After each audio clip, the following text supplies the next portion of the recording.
Toutankhamon était un inconnu jusqu'au moment de la découverte de sa tombe par Howard Carter, en anglais, le 4 novembre 1922. On savait qu'il avait régné, 15e et dernier pharaon de la 18e dynastie.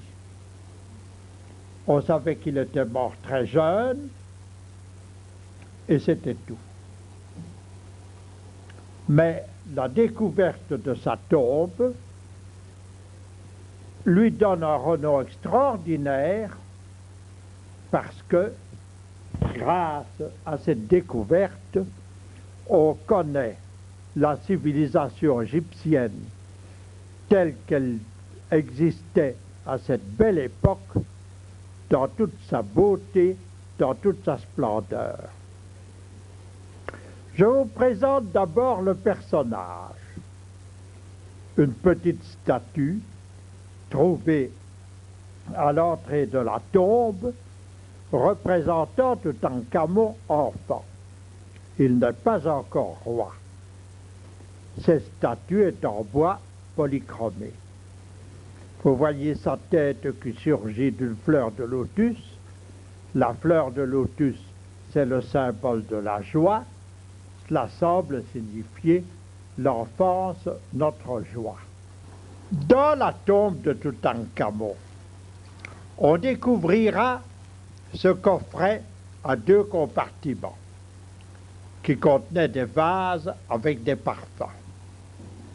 Ce qui nous frappe, c'est de voir le jeune Toutankhamon accroupi sur le sol, portant une mèche de cheveux à gauche de sa tête, coutume chez ceux qui n'avaient pas atteint l'adolescence, mais portant déjà entre ses mains le sceptre et le fouet. Toutankhamon a donc commencé à être roi étant encore enfant. On devinait qu'il était mort très jeune. Dans la tombe, on trouve aussi ce mannequin qui devait servir au tailleur du roi, pour ne pas l'obliger à faire venir chaque fois le roi essayer ses vêtements. Mais ce mannequin est une expression très vivante de Toutankhamon, jeune homme, peut-être à peu près à l'époque de son mariage. Toutankhamon n'était pas le fils de son prédécesseur. Son prédécesseur était le roi Amenophis IV, qui s'est fait appeler Akhenaton, un grand roi qui avait fait des réformes religieuses, sociales, culturelles, et qui notamment avait arraché le peuple égyptien à l'emprise exagérée des prêtres d'Amon et avait établi un culte dont le soleil était le symbole de la divinité.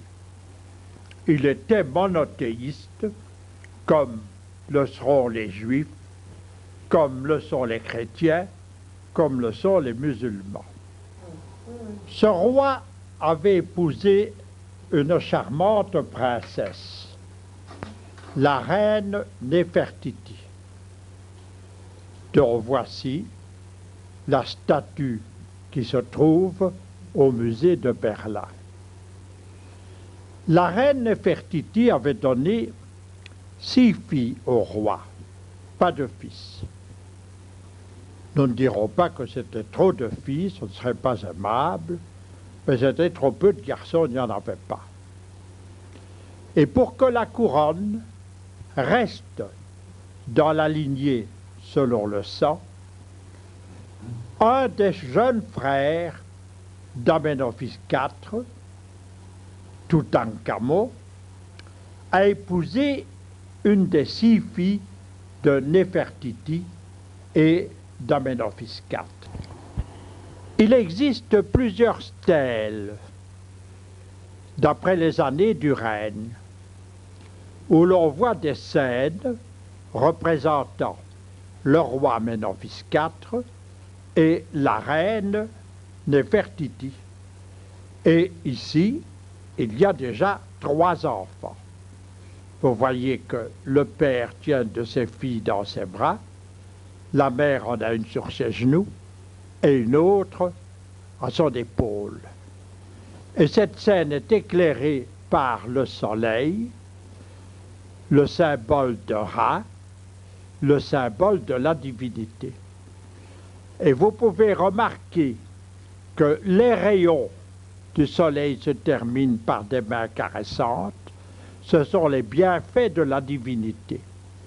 Et à chaque extrémité, un des rayons se termine par la croix en C, symbole d'immortalité, de vie, mis à peu près à proximité des narines des personnages pour qu'ils aspirent la vie. On connaît les 6 princesses par différentes œuvres. Dans l'atelier du sculpteur préféré d'Amenophis IV, on a retrouvé ce morceau de calcaire représentant une des 6 filles, assise sur un pouf. Elle est nue, elle est encore petite, il fait chaud. Elle est en train de manger un poulet, en commençant par la partie opposée à la tête, le croupion, ce que les Espagnols appellent la bouchée de la reine. Elle tend les mains vers un guéridon sur lequel il y a des fruits, et à ce pied, il y a un vase avec une boisson. Dans la tombe, on trouve ce petit tabernacle, dont toutes les parois sont recouvertes de feuilles d'or. Des feuilles d'or soigneusement repoussées, donnant des scènes de la vie intime du jeune roi et de la jeune reine. Nous allons voir l'une ou l'autre de ces scènes. C'est extraordinaire que nous puissions, après 34 siècles, pénétrer ainsi dans l'intimité de jeunes époux qui s'aimaient bien et qui respiraient le bonheur. Voici par exemple la reine qui apporte sur un plateau des parfums au roi. Elle les apporte avec des fleurs, un cadeau qu'on fait avec des fleurs. Elle salue respectueusement celui qui est son oncle et en même temps son roi.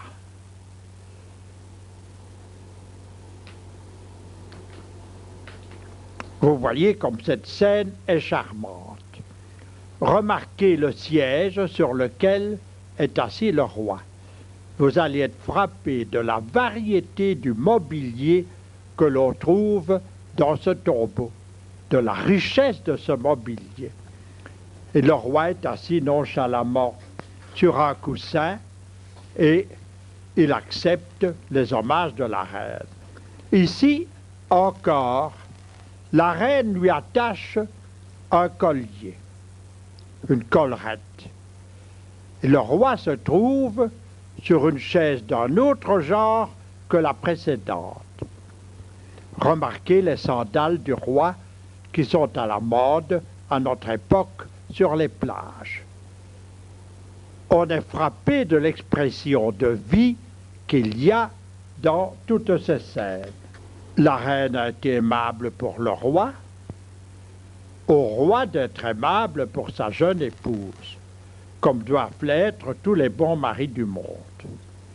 Et vous voyez ici le roi assis sur un pliant, la reine accroupie sur un coussin au pied de son époux, appuyant familièrement le bras gauche sur les genoux du roi et tendant la main, non pas à n'importe quelle hauteur, mais à la hauteur de ses narines, parce que le roi lui verse un parfum dans la main. Nous vous avons présenté la famille royale.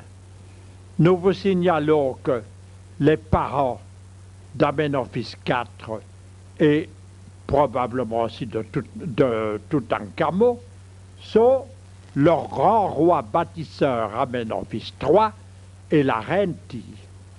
Et maintenant, nous nous rendons en Haute-Égypte pour assister à la découverte de la tombe du roi Toutankhamon. Jetez un coup d'œil sur cette carte de l'Égypte. Vous voyez comme il est exact de s'exprimer comme Hérodote. L'Égypte est un don du Nil.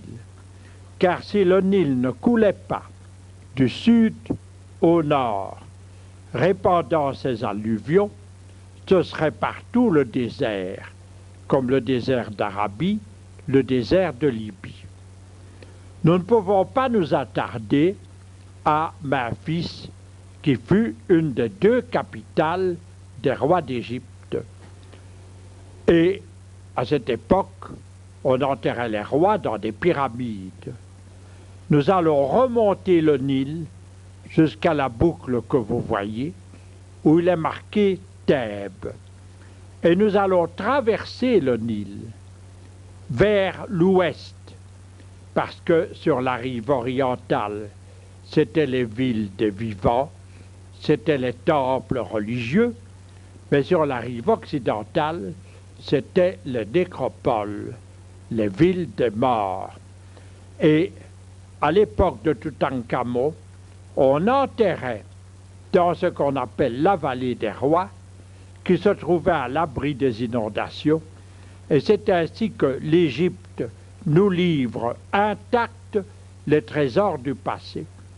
Peut-être qu'il y a eu d'autres grandes civilisations dans l'histoire de l'humanité dont il ne reste aucune trace parce qu'il faisait trop humide dans ces pays. C'est le cas pour la Chine, par exemple, où ce n'était pas protégé comme en Égypte. Nous traversons donc le Nil sur une simple barque. Nous trouvons de l'autre côté du Nil, nous voyons la vallée des rois. Remarquez bien l'entrée du tombeau qui se trouve à droite, le tombeau du roi Ramsès VI, qui vivait en la 20e dynastie, peut-être 150 ans après Toutankhamon. Et on a construit donc son tombeau après la mort de Toutankhamon.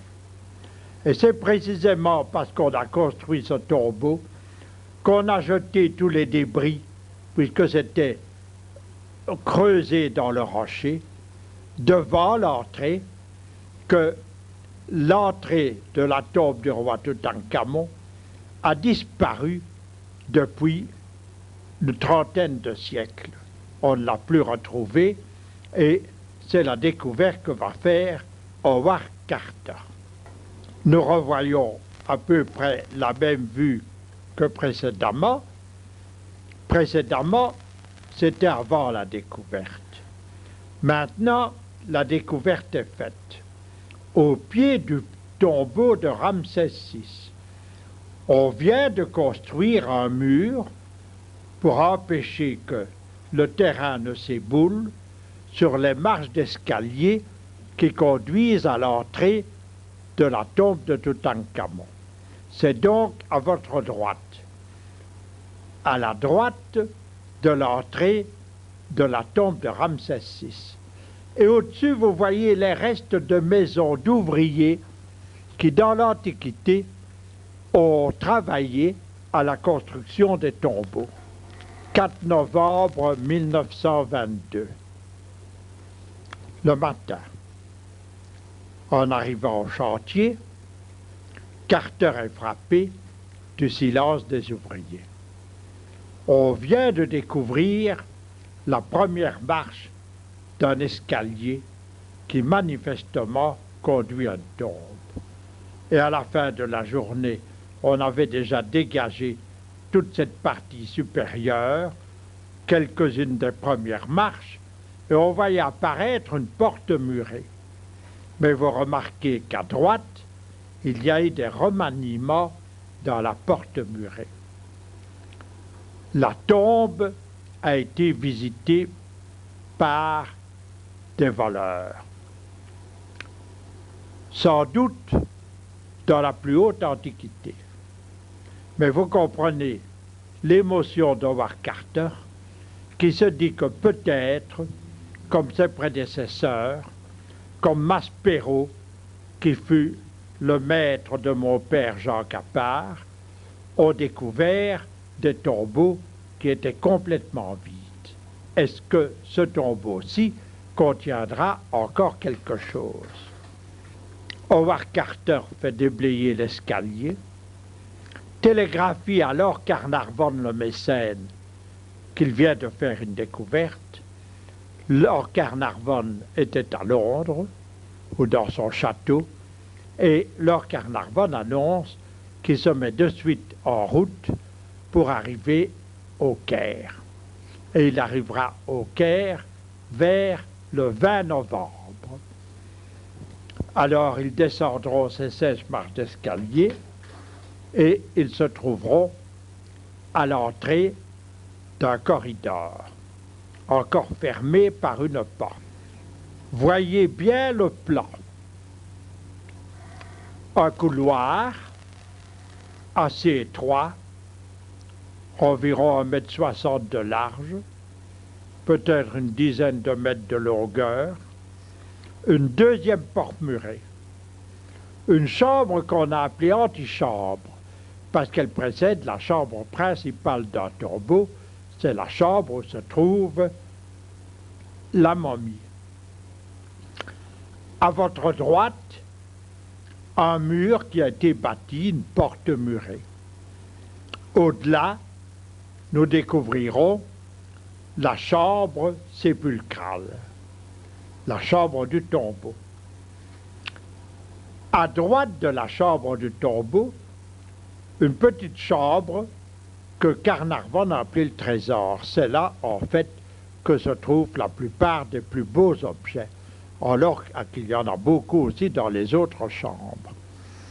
Nous visiterons l'antichambre, qui contient plus de 600 objets, la chambre du sépulcre, la chambre du trésor, et puis nous reviendrons sur nos pas pour jeter un coup d'œil sur la chambre annexe, la chambre de débarras, où les ouvriers, à l'époque où le tombeau a été fait, ont déposé les paniers, les caisses qui avaient servi au transport lors des funérailles.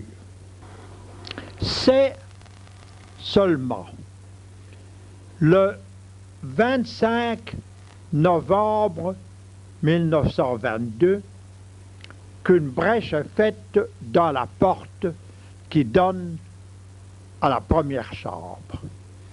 Et voilà le spectacle qu'eurent Lord Carnarvon, Howard Carter, celui qui a fait la découverte, et les rares invités qui accompagnaient Lord Carnarvon. Quelque chose de féerique. Un étincellement d'or partout. Ces grands lits funéraires qui ont servi à l'exposition de la momie avant les funérailles. Toutankhamon fut exposé 10 jours sur chacun des 3 lits. Vous verrez le 3e dans quelques instants.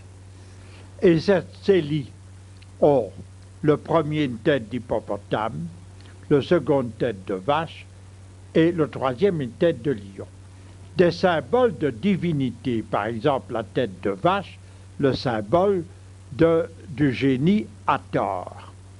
Et vous voyez un amoncellement d'objets sur ces lits en dessous des lits. En dessous du premier lit, le trône du roi, avec l'escabeau pour ses pieds. Vous voyez encore un pliant que vous verrez en détail, des caisses de bois blanc dans lesquelles se trouvaient des provisions de quartier de gazelle, comme qui dirait des jambons fumés. des provisions alimentaires pour cette vie qu'on imaginait d'abord dans la tombe avant d'aller au champ d'Ialou, c'est-à-dire le paradis. À l'entrée de cette première chambre, une coupe en albâtre, merveilleuse. Faites-vous cette réflexion. Il y a 34 siècles, rappelez-vous, la mort de Toutankhamon vers 1350 avant Jésus-Christ.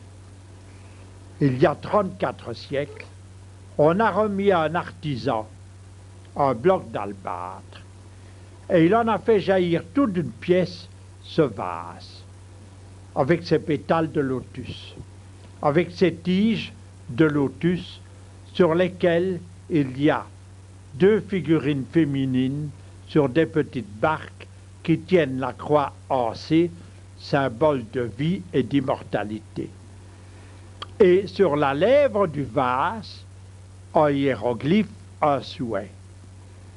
Les génies de l'autre monde souhaitent des millions d'années de bonheur et d'éternité à Toutankhamon. Et sur le pétale que vous avez là, le cartouche avec le nom du roi et ses titres. Et voici un des 3 lits d'exposition de la momie avant les funérailles. À corps de vache. Tous les montants sont à corps de vache. Toutankhamon n'a jamais dormi sur ce lit. On l'y a mis après sa mort. Tout comme à notre époque, on expose des défunts illustres à la vénération du public. Et pendant 30 jours, il a été exposé sur ces lits. Alors imaginez, avant l'exposition de la momie, une vingtaine de jours pour préparer la momie. Or, au chapitre 50 de la Genèse, qui nous donne beaucoup de détails intéressants sur l'Antiquité, tout comme la Bible, on lit que Jacob, le père de Joseph, mourut en Égypte, et que Joseph ordonna à ses médecins d'embaumer Jacob, et que les Égyptiens le pleurèrent 50 jours. Eh bien, vous voyez cela bien signifié dans la présence de ces 3 lits d'exposition 30 jours. Et avant cela, il a encore fallu la momification. Nous sommes dans la même chambre, à droite en entrant. Nous voyons d'abord un vase dans lequel il y avait un bouquet. Le bouquet ne s'y trouvait plus. 2 statues qui gardent une porte murée. 2 statues de grandeur naturelle, 1,67 m, représentant Toutankhamon. Il semble garder l'entrée de sa chambre funéraire. Au pied d'une de ces statues, un coffret, avec des peintures, qui sont peut-être les plus anciennes peintures de l'histoire de l'humanité sur panneaux de bois. Un peu comme plus tard, par exemple les primitifs flamands feront des tableaux sur panneaux de chêne. Et nous verrons quelques détails d'une scène de chasse qui se trouvait sur le couvercle. Vous voyez un amoncellement d'objets au pied de la porte. Il a été fait probablement par des policiers qui ont surpris des voleurs avant l'enterrement du roi Ramsès VI. Donc, le vol s'est fait dans les 150 ans entre les funérailles de Toutankhamon et les funérailles de Ramsès VI. Et les voleurs ont tout mis en désordre. Ils ont volé un certain nombre d'objets, je vous en montrerai des traces, et les gardiens de la nécropole ont tâché de remettre un peu d'ordre. Mais c'est ce qui vous explique cette apparence de désordre dans cette première chambre. Sur le lit à tête de lion, vous remarquez un coffret. En dessous du lit, un autre coffret que vous verrez en détail un coffret de voyage, un fauteuil que vous verrez aussi en détail, des bottes de canne du roi, des lampes consistant en une mèche qui trempe dans de l'huile. Et voici la tête de lion de ce troisième lit. Comme c'est expressif. Un jeune lion, le museau bien marqué par des appliques d'émail bleu, du fard autour des yeux. Il a pleuré et sa larme est devenue bleue. C'est ce qui s'appelle un désastre dans le maquillage. Et voilà le coffret. Sur les scènes, sur les panneaux latéraux sont représentés des poursuites d'ennemis. Les deux grands ennemis de l'Égypte, c'étaient les Asiatiques, les Sémites d'Asie mineure, les Hittites, des Blancs. Et les autres, c'étaient les peuples noirs du sud de l'Afrique, entre autres les Nubiens. Et sur une des faces, il y a la poursuite d'Asiatiques, et sur l'autre, la poursuite de Nubiens. Et sur le couvercle bombé, d'un côté une scène de chasse au lion, et de l'autre, une autre scène extraordinaire de chasse à des animaux variés. Je vous explique bien ce tableau. Toutankhamon est au centre, debout sur son char, tiré par deux chevaux bien caparaçonnés. Il lance ses flèches. Il est habile chasseur. Il a touché déjà plusieurs des animaux. Il y a une variété d'animaux du désert. Il y a des cervidés, des oies, on aperçoit une hyène aussi, et d'autres, des autruches, d'autres animaux. Et derrière le roi, remarquez bien, les deux petits esclaves qui portent des flabellas, comme on en portait encore aux processions pontificales, des espèces de chasse-mouches qui étaient faits avec des plumes d'autruche, mais qui étaient insérées dans de magnifiques plaques d'ivoire travaillées, dont vous verrez le détail. Et en trois bandeaux derrière, au milieu, les serviteurs qui portent les différentes armes dont le roi pourrait avoir besoin dans la chasse, et au-dessus et en dessous, ceux qui assistent à la chasse royale. Et tout cela est encadré par des fleurs stylisées et des dessins géométriques. Eh bien, faites-vous cette réflexion. Voilà un tableau sur panneau de bois qui a 34 siècles d'existence. Je vous ai montré les flabellas. On a trouvé une de ces hampes auxquelles étaient fixées des plumes d'autruche. Les plumes d'autruche sont tombées en poussière. Vous voyez la place où elles se mettaient. Et vous avez représenté Toutankhamon à la chasse aux autruches. Car pour avoir ces éventails et ces flabellas, il fallait des plumes, de belles plumes d'autruche. Et vous voyez d'ailleurs un petit serviteur stylisé qui tient derrière le roi un de ces montants pour servir de chasse-mouche. Vous avez les chiens qui poursuivent les autruches. Le roi est habile chasseur. Une autruche a déjà le bec dans la poussière. Une autre est assise sur le sol. Et une troisième vient de recevoir une flèche en plein dans son cou. Le retour de la chasse, les serviteurs apportent 2 corps d'autruche qui ont été tués et déjà déplumés. Et le roi a les plumes sous les bras. Encore une fois, n'est-ce pas extraordinaire cette réalisation? Dans une plaque d'or. Donc, le fond est du cuir, et sur le cuir, il y a une feuille d'or repoussée.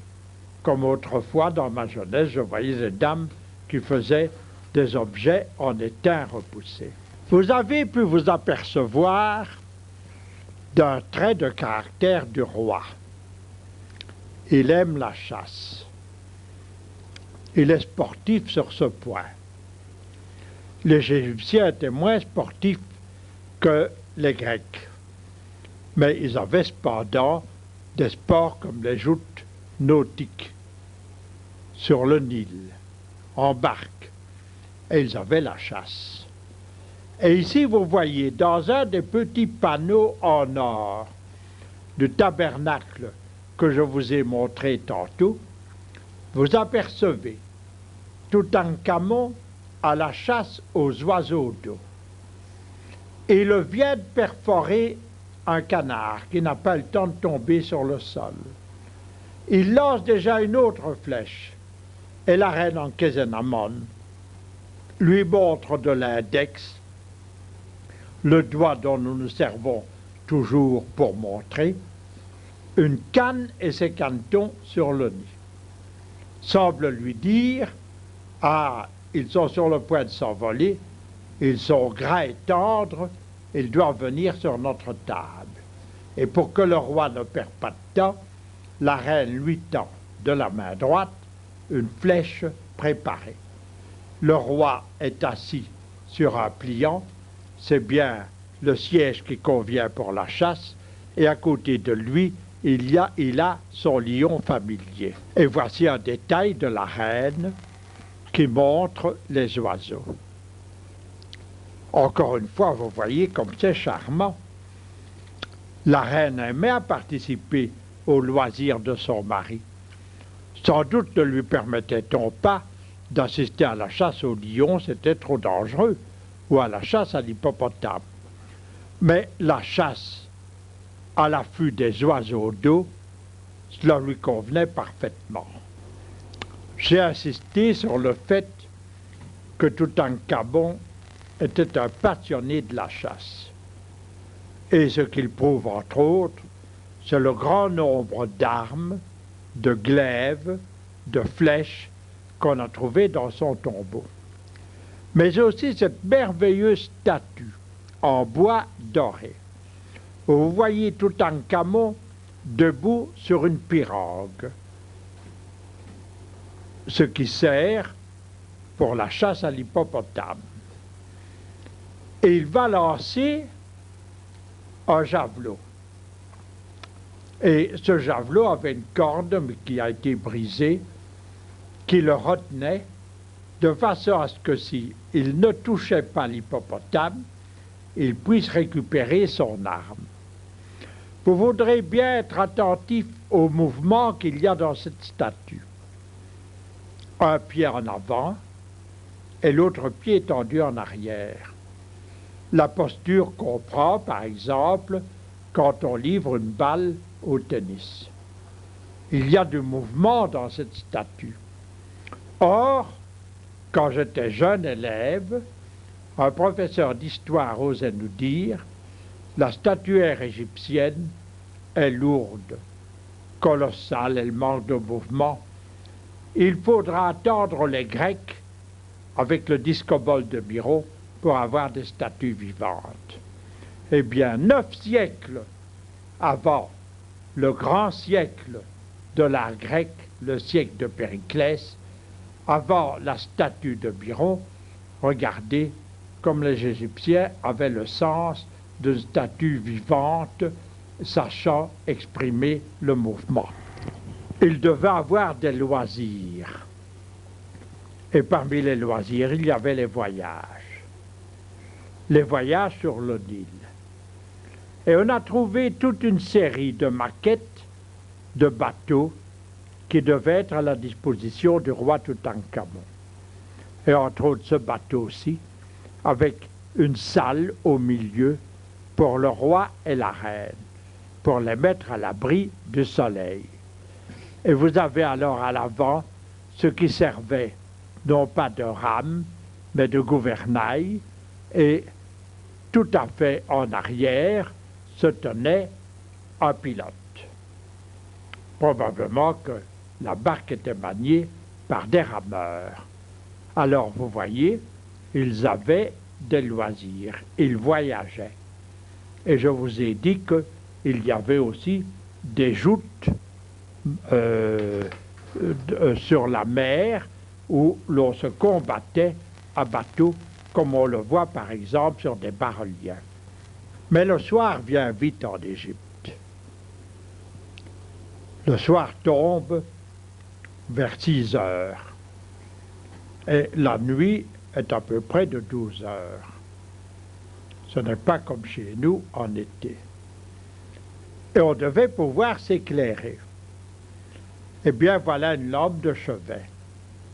Nous imaginons Toutankhamon et son épouse, éclairés par cette lampe, et jouant un jeu tranquille, comme celui-ci, le jeu de Senet, qu'on a découvert dans la tombe. Vous avez une table de jeu avec un tiroir, avec des pions en ivoire, des cases en ivoire. Ça évoque un peu, mais sous une autre forme, nos jeux de dames et nos jeux d'échecs. Le jeu est déposé sur une table, la table sur un traîneau, pas sur des roulettes, sur un traîneau qui pouvait glisser sur les parquets cirés des salons du palais royal. Et alors vous imaginez ce jeune roi et cette jeune reine faisant une partie de Senet le soir. Je vous ai dit qu'il voyageait, mais quand on voyage, il faut des coffres. Eh bien, on a trouvé ce coffre de voyage dont les brancards peuvent s'enfoncer en dessous du coffre quand on ne s'en sert pas. Le coffre est très simple, il est seulement décoré par des bandeaux d'hiéroglyphes, l'écriture si décorative des Égyptiens. On voit aussi dans la chambre une chaise qui est à la taille d'un enfant. Il est certain que c'est un petit trône qui a servi à Toutankhamon, roi enfant. Regardez bien comme du point de vue technique, du point de vue de l'ébénisterie, c'est bien fait. Les montants représentent des pattes de lion d'avant et d'arrière. Les griffes, des entailles d'ivoire. Il ne faut pas que ces pattes bien sculptées puissent s'user sur le parquet. Il y a des consoles en bronze. Il n'y a pas de vis, il n'y a pas de clous, mais il y a des tiges en or qui passent à travers des tenons et des mortaises. Donc les différentes pièces s'emboîtent. J'ai vu ce trône à l'exposition de Toutankhamon en son temps à Paris. Et des menuisiers du Louvre avec qui j'ai pu parler, qui ont remonté les objets, m'ont dit: les ébénistes de l'Égypte travaillaient aussi bien que les ébénistes français au XVIIe et au XVIIIe siècle. Alors, les enfants aiment les animaux, eh bien, comme décoration, vous voyez dans des feuilles d'or des bouquetins. Et sur le dossier, des entailles d'ivoire. Regardez quelle merveille c'est à tout point de vue. Aussi ce pliant. Les montants du pliant se terminant en bec de canard, avec des entailles d'ivoire de nouveau. Une belle peau avec également des appliques d'ivoire fixées dans cette peau. Nous avons vu tantôt un pliant sur lequel Toutankhamon était assis pour la chasse. Mais une des plus merveilleuses chaises, c'est cette chaise au dossier ajouré, qui semble avoir été un siège pour des cérémonies religieuses. Et le personnage que vous voyez au milieu est le génie S. Et il tend un bras en avant, cela signifie demain, d'après l'inscription. Et le bras qui est en arrière, hier. Hier et demain. Et vous voyez de nouveau comme cette chaise a été bien conçue. Mais il y a des éléments qui manquent. Il y avait certainement des ornements faits de tiges d'or, représentant entre autres des tiges de papyrus. Et cela a été arraché par les voleurs qui ont pénétré dans la chambre avant l'enterrement de Ramsès VI. Et voici la merveille des merveilles, le trône du roi. Remarquez de nouveau les montants. Ce ne sont pas des vulgaires bâtons de chaise comme souvent chez nous dans nos maisons. Mais cela représente de nouveau le train d'avant, le train d'arrière d'un lion. Et les griffes de l'ivoire. Mais si vous êtes observateur, vous me direz, mais l'ivoire c'est blanc. Or, il y en a qui sont bleus et rouges. Vous savez que c'est à la mode pour les dames à notre époque de mettre différentes couleurs sur les ongles de leurs orteils. Et puis alors, à hauteur du siège, 2 têtes de lion en or massif, chaque tête pesant 3,5 kg d'or. Et sur le dossier, une scène que vous verrez en détail, représentant Toutankhamon et la reine dans un salon du palais. Cette scène est rendue dans une feuille en or, rehaussée par des couleurs, par des applications d'or. Toutankhamon est assis nonchalamment sur une chaise. Remarquez la forme de la chaise, toute différente des autres. C'est un autre style. Les 2 pieds sur un tabouret. Il porte des sandales comme celles de la reine. Et la reine semble lui mettre sur l'épaule une pommade parfumée qu'elle a retirée d'un petit pot à onguent qu'elle tient dans sa main gauche. Les coiffures, qui sont des coiffures de cérémonie, nous déconcertent. Mais sinon, c'est magnifique comme scène, ce jeune roi et cette jeune reine, l'un en face de l'autre. Et tout cela, de nouveau, est éclairé par le soleil, Ra, qui répand ses bienfaits, les rayons se terminant par des mains caressantes. Il y avait un tabouret représentant 9 prisonniers, alternativement des blancs et des noirs. Et quand le roi avait ses pieds sur ce tabouret, il foulait ses ennemis aux pieds. Le psaume 50e de la Bible dit « Le Seigneur dit à mon Seigneur, assieds-toi à droite, que je fasse de tes ennemis l'escabeau de tes pieds. » Les Égyptiens étaient certainement durs pour leurs ennemis, pour leurs prisonniers. Une preuve de cette férocité vis-à-vis des ennemis, c'est par exemple cette canne du roi représentant un Sémite, l'ancêtre des Juifs. Nous allons quitter la première chambre et nous allons passer dans la chambre funéraire. Nous considérons comme transition cette statue de ce qu'on appelle un chat ou apti du roi. C'est la représentation du roi momifié. Cette représentation peut servir ainsi de transition de la première chambre, où nous avons vu surtout des objets qui évoquaient la vie du roi, à la deuxième chambre, la chambre funéraire. L'ouverture de la porte de la chambre funéraire se fit le 17 février 1923. L'ouverture pour la préparation des visites officielles. Voilà comment cela se présentait.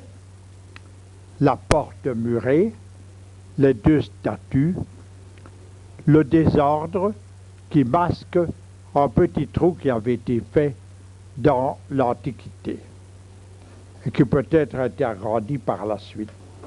Et voici Howard Carter à gauche qui est en train de défaire cette porte. Et il est aidé par un archéologue américain. Ceci se passe tout à fait dans l'intimité le 17 février 1923. Le 18 février 1923 eut lieu l'entrée solennelle, peut-on dire, de personnalités de marque, la reine Élisabeth de Belgique, le prince Léopold, qui fut le roi Léopold III, la princesse de Caraman-Chimay, qui était la dame d'honneur de la reine, et mon père, Jean Capart, qui avait été invité par la reine pour être vraiment son guide et son accompagnateur pendant ce voyage. Et voilà la vision qu'ils ont eue. Ils se sont trouvés devant cette porte dont une partie seulement était ouverte, et ils ont vu briller de l'autre côté un grand tabernacle étincelant d'or. Et voici ce tabernacle. Il y en a 4 emboîtés l'un dans l'autre.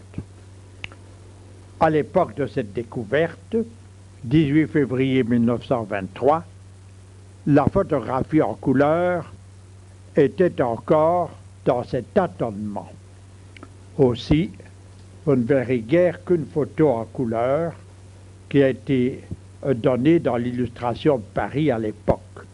Mais sinon, ce sont les clichés en noir et blanc qui ont été pris au fur et à mesure de la découverte. Et vous voyez les portes entr'ouvertes du premier tabernacle, car il y a 4 tabernacles emboîtés l'un dans l'autre.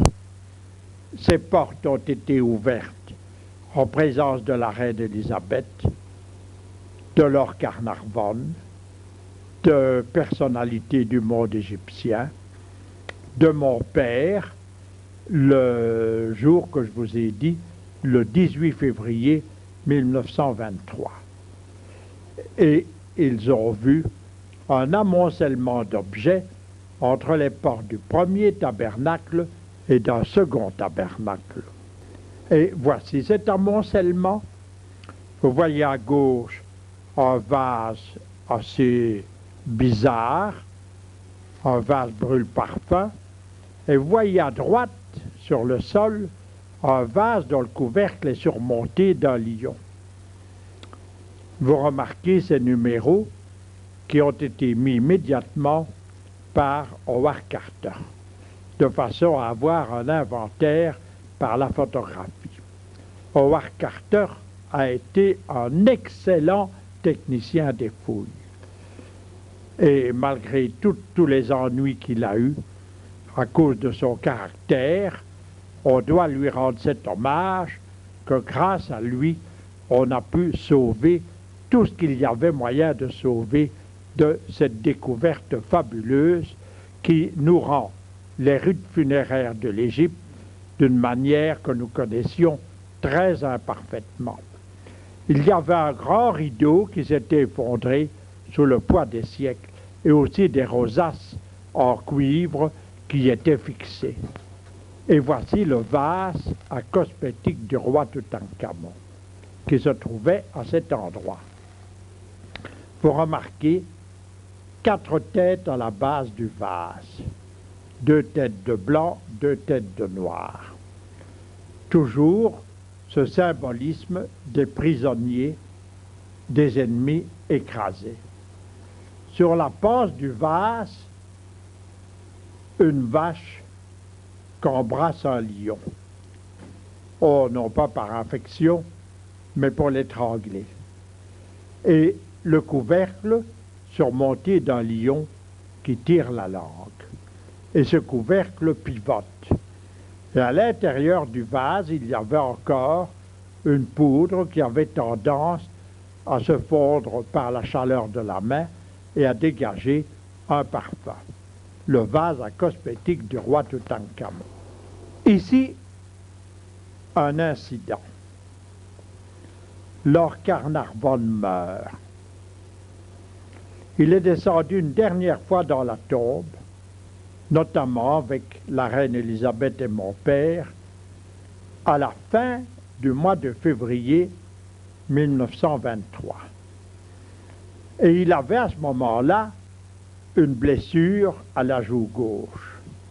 Et la reine lui avait dit, faites attention, les blessures s'enveniment facilement en Égypte. Lord Carnarvon était un malade qui a connu l'Égypte parce qu'il y allait pour se soigner et qui ainsi a pris goût aux fouilles et s'est montré le mécène des fouilles.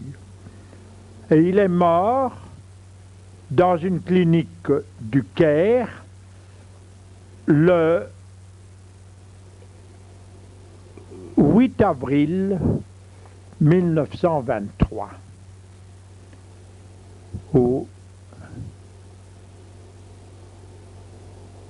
Oui, le 8 avril 1923.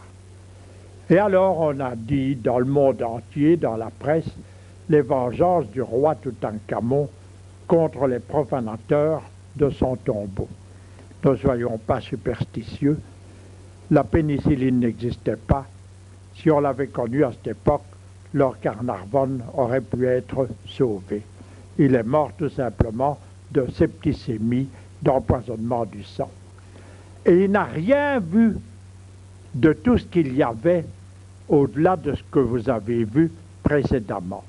Il n'a pas vu les 4 tabernacles ouverts, il n'a pas aperçu le sarcophage en granit rose que vous remarquez ici.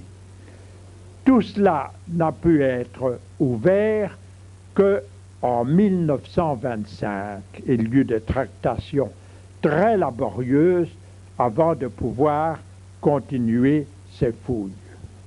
Et voici un détail d'une des portes d'un tabernacle, représentant un des 4 génies, comme Isis, Nephthys, qui protège le sommeil du défunt. Nulle part vous ne voyez le bois est recouvert ainsi de feuilles d'or. Après des semaines de travail, on a pu dégager les 4 tabernacles. Et on voit apparaître ce que nous appellerons le sarcophage du roi. Un sarcophage en granit gris rose. Et au fond du sarcophage, un cercueil. Le cercueil du roi Toutankhamon. Nul doute qu'il ne dorme encore intact tel qu'on l'y a déposé au jour de ses funérailles. Et sur les murs, des scènes représentant des cérémonies, des rites funéraires. Ainsi, au milieu, Toutankhamon rencontre le génie Nout dans le ciel. Et à gauche, Toutankhamon présente son double, son âme en quelque sorte, à Osiris, qui est le génie des morts.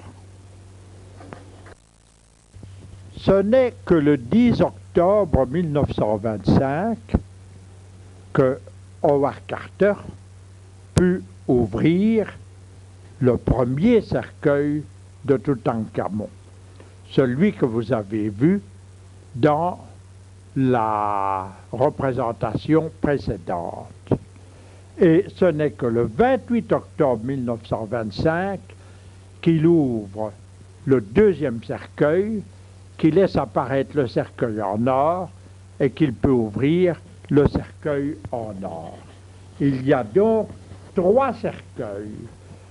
Au-dessus du premier, il y avait une collerette de fleurs, dernier souvenir de la reine Ankhésénamon à son époux défunt. Et sur le cercueil en or également, il y avait des fleurs. Le cercueil en or pèse plus de 1000 kilos d'un or d'une qualité tout à fait supérieure. Vous voyez Howard Carter qui détache le drap funéraire qui a collé au cercueil en or parce qu'il a pourri à cause de tous les parfums qu'on avait répandus sur ce cercueil. Et voilà un détail de ce cercueil en or. Comme vous voyez, très finement travaillé. Les Égyptiens avaient des orfèvres d'une qualité tout à fait supérieure. Et ils savaient traiter les différents métaux, ils savaient les décorer, ajouter par exemple comme décoration des émaux de différentes couleurs. Le cercueil en or est ouvert et on voit apparaître la momie. La tête recouverte d'un masque, d'un magnifique masque en or que vous allez voir dans quelques instants. 143 bijoux d'or et objets précieux se trouvent sur la momie, répartis sur la momie. 143. Et dans les différentes couches des tissus qui enveloppent la momie. Vous allez en voir quelques-uns. Voici une image qui montre de ces objets qui se trouvent sur la momie. Vous voyez un collier ou un gorgerin, une espèce de pendentif là-dessus. Vous en verrez en détail. Vous voyez un glaive, vous le verrez en détail. Mais en tout, 143 objets. Et voici entre autres un de ces beaux colliers que le roi portait sur sa poitrine. 250 petites plaques de métal d'or, agencées par des fines charnières pour imiter la flexibilité des ailes d'un grand vautour. Le vautour qui était le symbole d'un génie nékabite. Et cet autre pendentif, cette autre collerette, sur ces deux faces, vous en voyez la face extérieure rehaussée par des émaux de différentes couleurs et la face intérieure. C'est le même bijou. Et le masque en or du roi Toutankhamon. Un vrai portrait du jeune pharaon. Nous sommes un peu déconcertés par cette barbe postiche qu'on mettait au cercueil et au masque des momies. Mais il paraît ici un roi encore jeune. D'après tout ce qu'on a fait comme étude, il est mort avant l'âge de 20 ans. Probablement d'une pleurésie. Et sa momie n'est pas très bien conservée. Elle a été fort abîmée par tous les parfums qu'on avait répandus sur elle. Et voici un détail de ce masque. Ce masque a été montré aux différentes expositions, à Paris, à Cologne et à d'autres. Et j'ai été très frappé quand j'allais avec des groupes, même de jeunes, tout le monde se taisait en face de ce masque. Tellement on était surpris par l'expression de vie qui s'en dégageait. On a l'impression que ses narines respirent encore la vie, que ses lèvres vont s'entrouvrir pour nous parler. Et voilà un des glaives qu'il y avait sur le corps du roi. Un glaive d'apparat. La lame est en or. Et sur le fourreau, des animaux qui se poursuivent. Un chien, un molosse, qui poursuit des taureaux. Et puis une gazelle qui est surprise par un lionceau ou par un autre animal féroce. Il semble bien que ce soit un cadeau des rois de Mycène en Grèce au roi Toutankhamon, car c'est bien de l'art mycénien. Or, Mycène prospérait à la même époque que la 18e dynastie.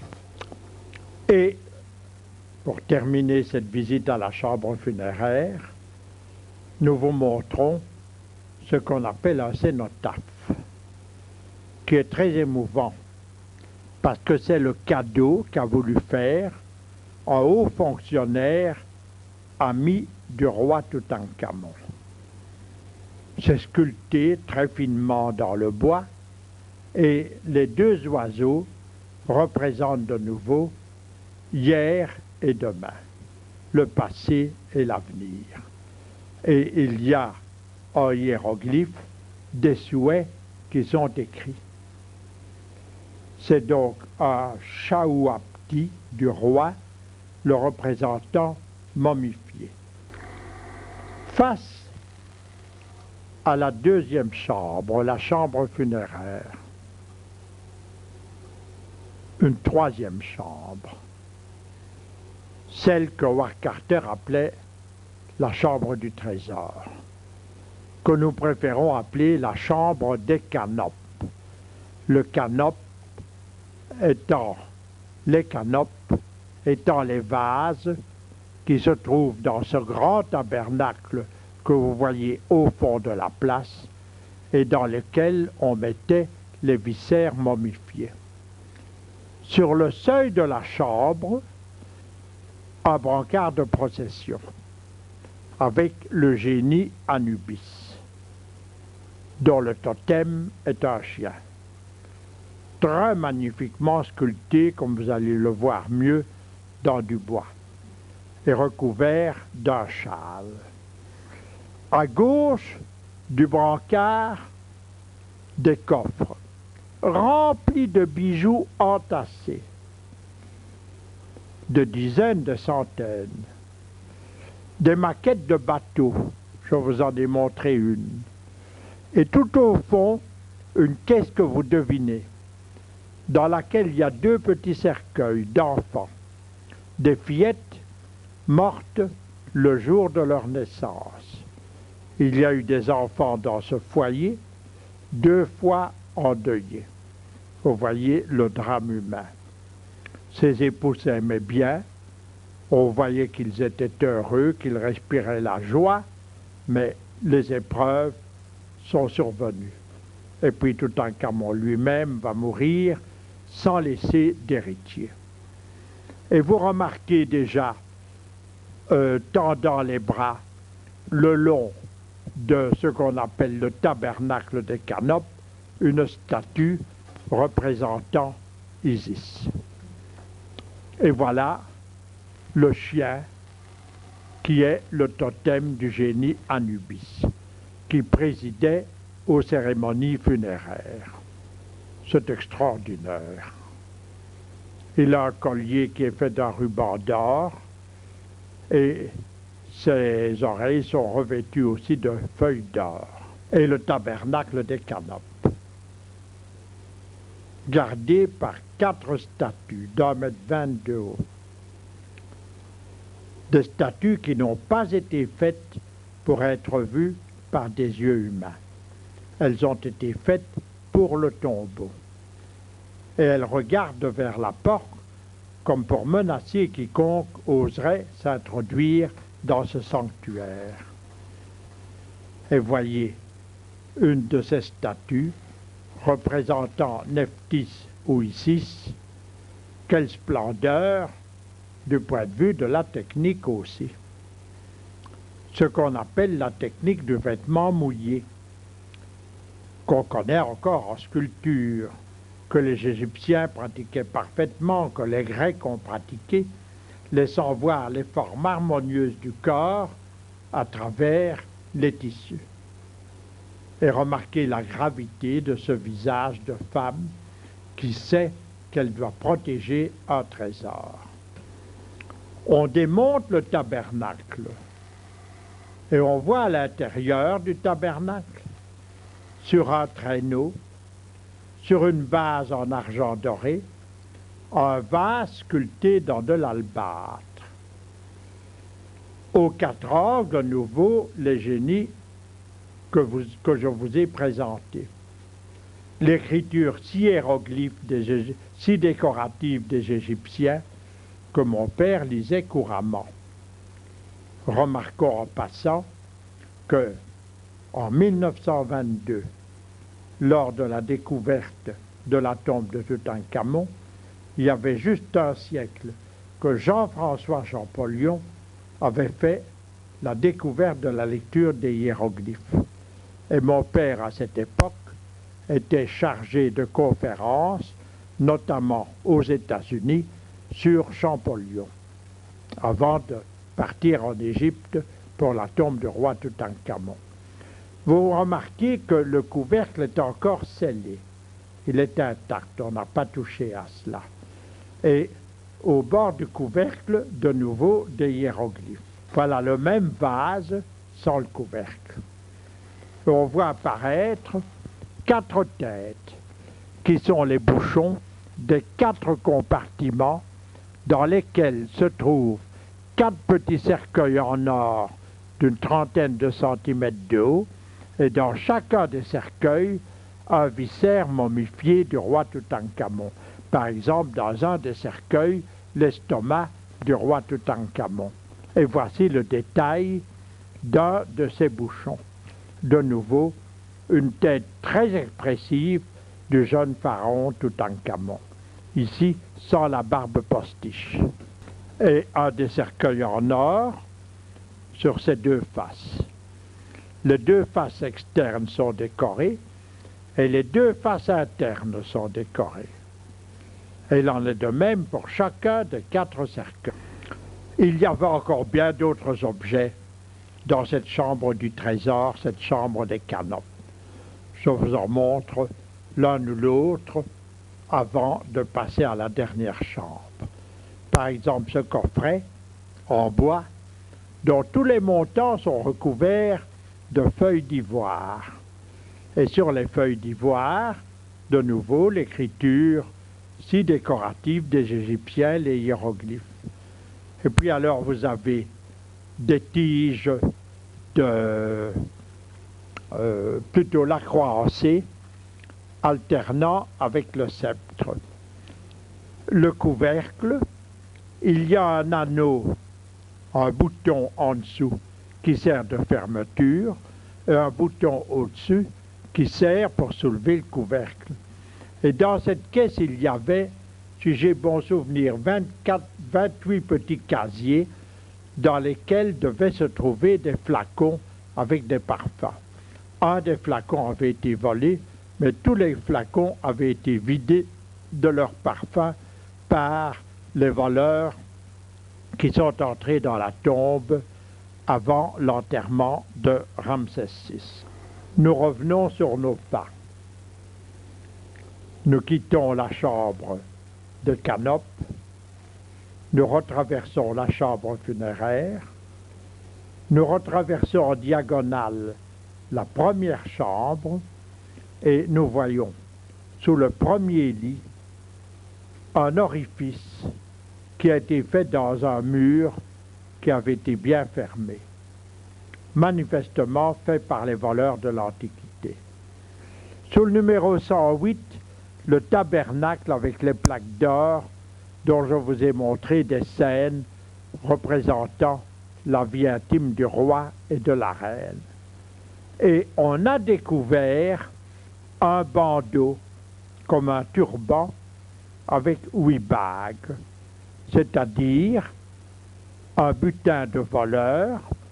Les voleurs ont été surpris par la police, on a la preuve qu'ils ont été arrêtés, et un des voleurs a dû abandonner son butin. Et voilà l'aspect de la 4e chambre, la chambre de débarras. Elle devait servir à déposer caisses et paniers qui avaient servi lors du transport aux funérailles. Car ce transport se faisait en procession solennelle. Tous les peuples voyaient toutes les richesses qu'on allait enfouir dans ces tombeaux. Aussi, ne nous étonnons pas trop que les peuples ont été, surtout dans des temps troublés, à la recherche de ces richesses et qu'ils ont su vaincre toutes leurs appréhensions superstitieuses pour s'enrichir dans les tombes des rois de l'ancienne Égypte. Il y a aussi quelques meubles là, mais on remarque que ce sont des meubles qui ont été détériorés dans le transport. Et il y a un objet très curieux que je vous montrerai en détail à droite. Vous remarquez une petite négresse qui nous tourne le dos. Vous remarquez un petit pavillon et une barque. Eh bien, regardez cet objet Qu'est-ce qu'il représente? On fait des suppositions. Il devait y avoir une nappe d'eau en dessous de la barque pour mettre des fleurs coupées. Et puis en tête de la barque, il y a une princesse qui tient une fleur de lotus, la fleur de la joie, et derrière, la petite négresse qui tient la rame pour guider le bateau. Et au-dessus, encore une vasque à la toiture, où probablement on pouvait mettre des fleurs. Et au milieu, une espèce de vase. Alors on croit que c'était tout simplement un vase pour déposer des fleurs sur une table. Mais le plus extraordinaire, dans ce désordre, des paniers, un bel objet, sur le numéro 540, un couvercle de coffret, dont une partie rectangulaire est de l'ivoire sculpté. Qu'est-ce que cette belle œuvre d'art fait dans la chambre de débarras? Eh bien, c'est au pied de ce couvercle qu'on a trouvé le bandeau avec les 8 bagues.